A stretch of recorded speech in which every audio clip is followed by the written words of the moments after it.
नमस्कार दोस्तों, स्वागत है आपके परिवार नालंदा सक्सेस कॉन्सेप्ट में।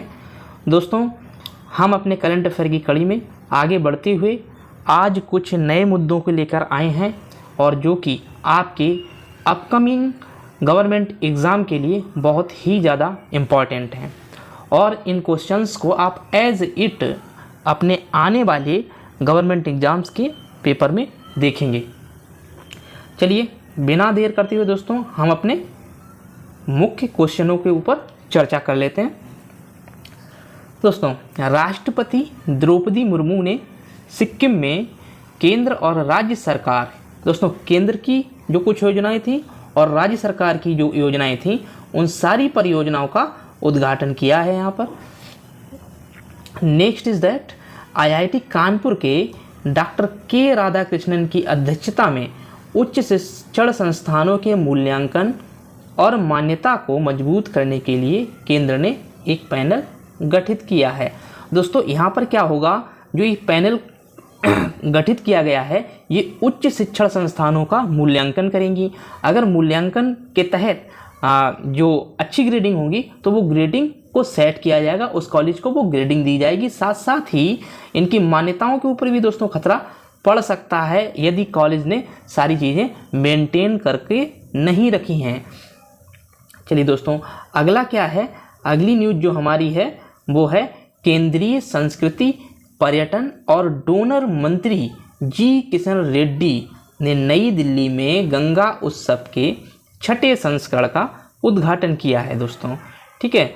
And the next is Bharat का निष्क्रिय उपग्रह RISAT-2 जकार्ता के पास हिंद महासागर से टकराया। दोस्तों, ये जो RISAT है इसके बारे में चर्चा कर लेते हैं। ये होता है दोस्तों radar imaging satellite. Radar imaging satellite जो है ये 2009 में दोस्तों छोड़ा गया था। जब क्या हुआ था, जब मुंबई अटैक हुआ था तो मुंबई अटैक के टाइम पर हमने इस सैटेलाइट को छोड़ने का पूरा मन बना लिया था ताकि हम अपने देश की सीमाओं की निगरानी रख सकें।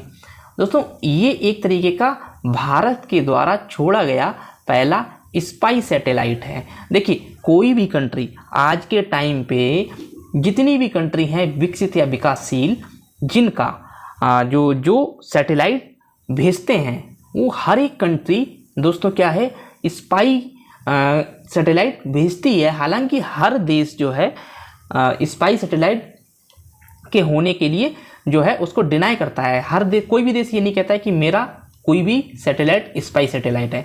तो इसी तरह भारत ने भी बोला था कि हमारा जो RISAT है वो सिर्फ और सिर्फ हमारी सीमा की निगरानी करेगा, हमें दूसरे से कोई मतलब नहीं है।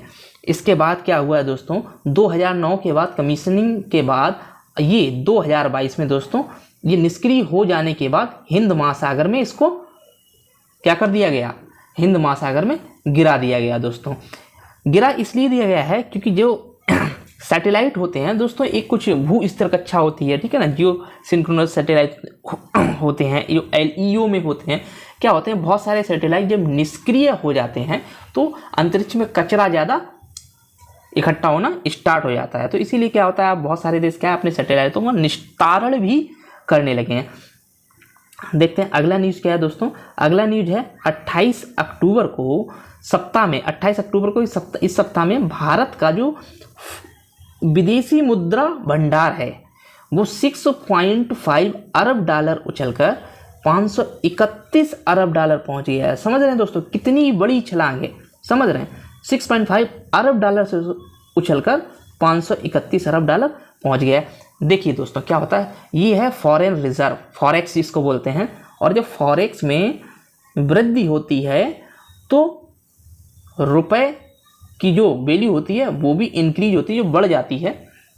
साथ साथ इससे क्या होता है, हम जब हमारे पास फॉरेक्स पर्याप्त मात्रा में होगा तो हम आयात भी कर सकते हैं, दूसरी चीज़ ये है दोस्तों फॉरेक्स, देखिए हमारा जो देश का रुपया है वो इंटरनेशनल ट्रेड के लिए वैलिड नहीं है। हम रुपए में क्या ट्रेड या फिर बिजनेस इंटरनेशनल लेवल पे बिजनेस नहीं कर पाते हैं। बिजनेस किस में करते हैं? डॉलर में। ठीक है। इस समय चाइना का भी जो करेंसी है रेनमिनबी वो भी अधिकृत हो गया है, ठीक है। डॉलर में इंटरनेशनल ट्रेड होता है, रेनमिनबी में हो जाता है, तुम्हारा यूरोपियन यूनियन की जो मुद्रा है उसमें हो जाता है, ठीक है ना, यूरो में हो जाता है, ठीक है। तो चलिए अगली न्यूज़ देखते हैं दोस्तों।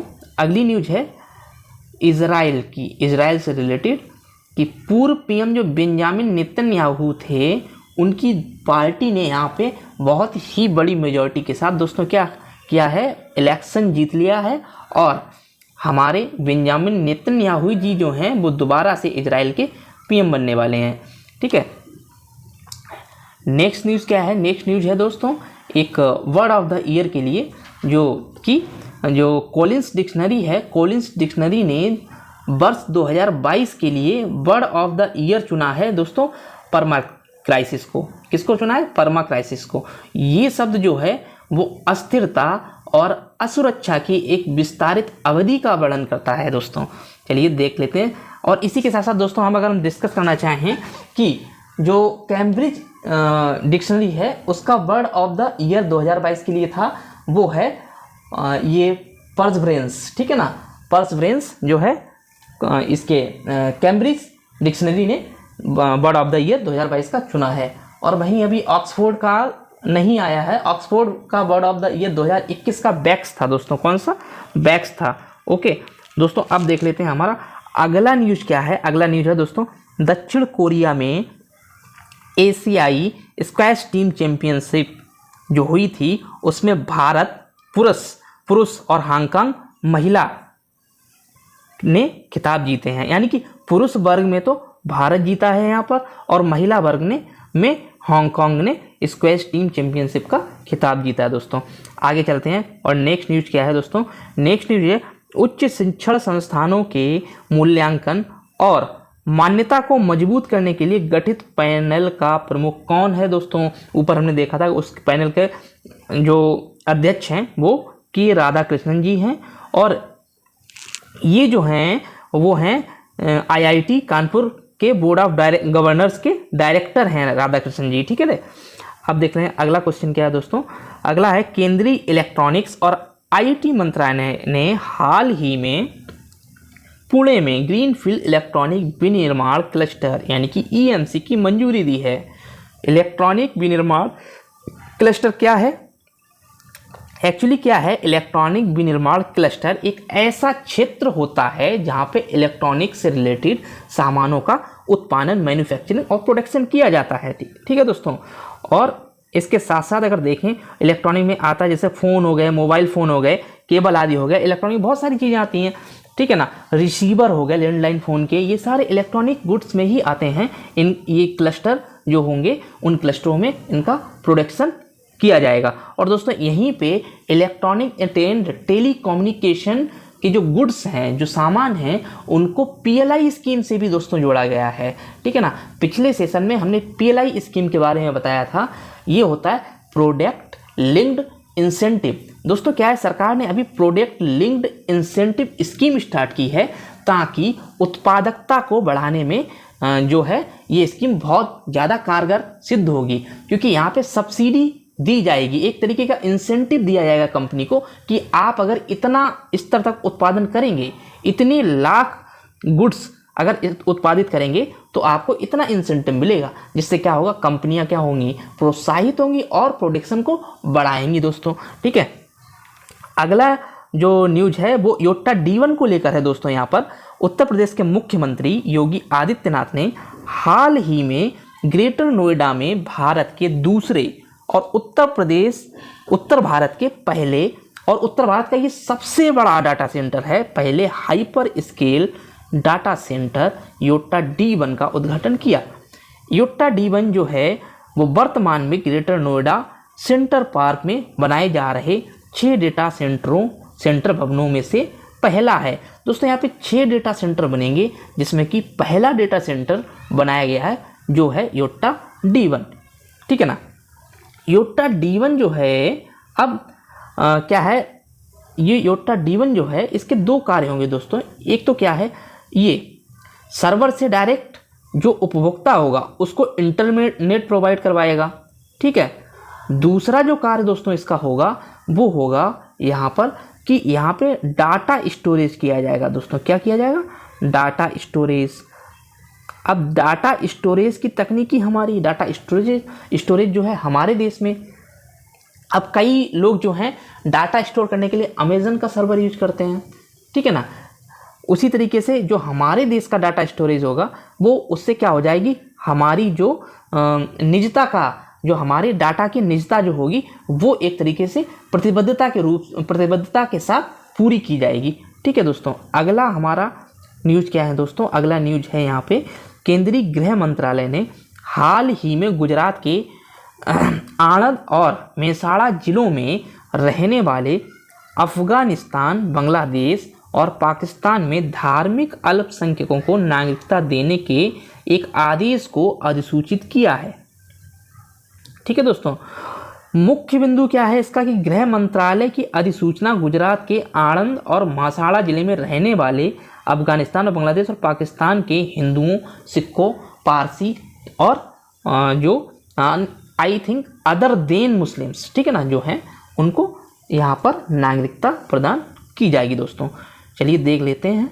और ये जो नागरिकता अधिनियम के बारे में हमने पिछले सेशन में चर्चा की थी और बताया था कि पहले जब नागरिकता अधिनियम में हमने संशोधन किया था, संसद ने जो संशोधन किया था उसमें सिर्फ पाकिस्तान को इंक्लूड किया था। उसके बाद अब क्या है, पाकिस्तान, अफगानिस्तान और बांग्लादेश, ये 3 जगह को इंक्लूड किया गया है दोस्तों, ठीक है। चलिए इंपॉर्टेंट क्वेश्चंस में देख लेते हैं कि उच्च शिक्षण संस्थानों, देखिए तीसरी बार ये क्वेश्चन आ गया, तीसरी बार इसकी चर्चा हो रही दोस्तों। बहुत ही मोस्ट इंपॉर्टेंट क्वेश्चन है, इसको देख लेना एक बार। उच्च शिक्षण संस्थानों के मूल्यांकन मान्यता को मजबूत करने के लिए गठित पैनल का प्रमुख कौन है? के राधाकृष्णन। ये क्या है? IIT कानपुर के बोर्ड ऑफ जो गवर्नर्स होते हैं उनके डायरेक्टर हैं। और कॉलिंस डिक्शनरी द्वारा वर्ड ऑफ द ईयर 2022 के रूप में किसे चुना गया दोस्तों? ये चुना गया है परमाक्राइसिस को, ठीक है ना। उसी तरीके से ऑक्सफोर्ड का अभी आया ना, ऑक्सफोर्ड ने वर्ष 2021 के लिए वर्ड ऑफ द ईयर चुना था बैक्स को। वैसे ही कैम्ब्रिज डिक्शनरी ने अपना वर्ष 2022 के लिए जो शब्द सुना है, जो वर्ड चुना है वो है परजवरेंस, ठीक है ना। चलिए अगला क्या है दोस्तों? अगला है किस देश ने बाइडू, ये बीडो नहीं है बाइडू है, ठीक है ना, बाइडू उपग्रह नेविगेशन प्रणाली को लॉन्च किया है दोस्तों। ये किया है चाइना। देखो चाइना ने जैसे बाइडू उपग्रह नेविगेशन प्रणाली को लॉन्च किया है, ठीक है ना, वैसे ही इंडिया ने अपना नाविक लॉन्च किया है। क्या? नाविक। एक नाविक जो है नेविगेशन प्रणाली इंडिया की है, ठीक है ना। ऐसे ही यूएसए की जो है, यूएसए की वो है GPS, जिसको हम, जो हमारे मोबाइल में इनबिल्ट रहता है दोस्तों, ठीक है। तो यहाँ पर देखें तो GPS से जो हमारी एक्यूरेसी मिलती है वो उतनी ज़्यादा एक्यूरेट नहीं होती थी, इसलिए नाविक को इंडिया ने लॉन्च किया और इसको सैनिक कार्यों के लिए यूज में लिया जा रहा है, ठीक है दोस्तों। अगला जो क्वेश्चन है वो ये है कि नवंबर 2022 तक किस देश ने दुनिया की सबसे लंबी यात्री ट्रेन लॉन्च की है दोस्तों? ये जो सबसे लंबी दुनिया की ट्रेन है, यात्री ट्रेन है, वो लॉन्च की है स्विट्जरलैंड ने, ठीक है। आगे देखते हैं, नेक्स्ट क्वेश्चन है 5वां क्वेश्चन ये है, नवंबर 2022 तक पृथ्वी से लॉन्च किए गए अब तक का सबसे शक्तिशाली रॉकेट कौन सा है दोस्तों? ये है फाल्कन हैवी। फाल्कन हैवी एक तरीके का अंतरिक्ष में स्थापित सैन्य सैटेलाइट है, सैन्य रॉकेट है। और ये जो है ये यूएसए का है और इसको लॉन्च किसने किया दोस्तों? ये किया है स्पेस एक्स ने। किसने? स्पेस एक्स ने। और 2022 का स्पेस एक्स का, ये 2022 का 15th यानी कि 50वां सैटेलाइट लॉन्च है दोस्तों यहाँ पे, ठीक है ना। चलिए दोस्तों आज के सेशन को यहीं पे बाइंड अप करते हैं, मिलते हैं अगले सेशन में। तब तक के लिए नमस्कार, जय हिंद। और अगर हमारे सेशन आपको पसंद आ रहे हैं तो दोस्तों हमारे वीडियोज़ को शेयर करें, लाइक करें और चैनल को सब्सक्राइब करना ना भूलें दोस्तों। मिलते हैं नेक्स्ट सेशन में, तब तक के लिए नमस्कार, जय हिंद।